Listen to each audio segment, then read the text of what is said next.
Okay mga boss, welcome back. May gagawin tayong tingnan nyo, naka-off na yung volume, parang may sounds pa na konti. Or is Yan. it free to the public? Gumagana naman, pero wala na. And very Instagrammable mga kapatid. Yan. Ah. Ang problema nito yung sounds niya. Tsaka mga Lipat natin dito sa kabila. Wala. Yun ang reklamo ng may-ari nito. Yung sounds niya hindi pantay o Merong kabila, meron naman yung kabila merong sounds pero kahit naka-off na meron pa rin. Yung kabila naman katulad nito, may sounds minsan, may sounds wala. So tingnan natin kung bakit. Ito pala ay isang DB Audio Ayan o. Ang model niya ay 707. Ayan o. 707BT. So may Bluetooth na pala to. Okay, buksan muna natin. Tsaka pwede pala to sa 12 volts. Yung input niya isa lang. Kadalasan naman ito mga boss, potentiometer lang. Buksan agad natin yung mga potentiometer. Yan. Tapos may napansin ako dito yung dalawang IC. Ewan ko, nakalawang ata. I-zoom natin, ilapit natin yung camera. Ayan, may kalawang na. Ayun pa yung isa. Hindi naman ito nabasa, ba't kinalawang? So diretso na tayo dito sa sa problema niya. Ito pala mga slider, yung para sa equalizer niya. Linisan na lang natin yan. Baka madalas sa linis yan. Kadalasan dyan nilinis natin, nakukuha naman. So dito muna tayo sa kasi talagang mas mabilis masira to. Check muna natin. So isagad natin yung pihitan. So pag sinagad mo, dapat itong dalawa shorted yan, papalo yan. Tingnan mo. Mababa na yung resistance. Mataas na ba? Mataas na. Yan.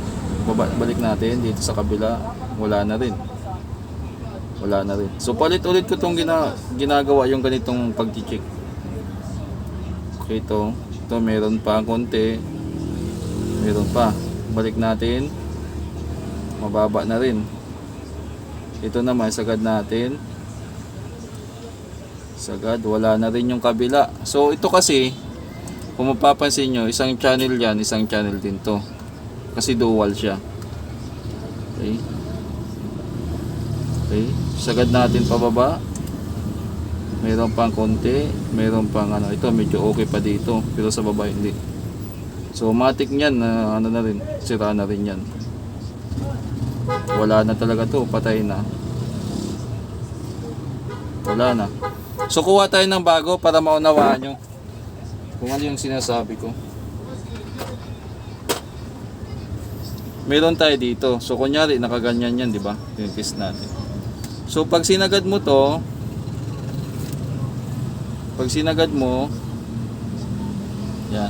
yan, ganyan dapat yung palo. Tingnan nyo dito.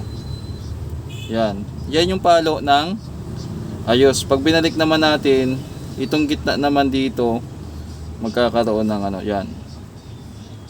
So ganun dapat ang ang resistance niya. Shorty dapat o kaya almost zero pag dito. Pag pababa almost zero, pag almost zero din dito. So tatlong paa lang naman. Kung halimbawa, paano kung tinister mo okay pa naman to, tapos ito hindi na, papalitan pa rin yan kasi magkasama na sila.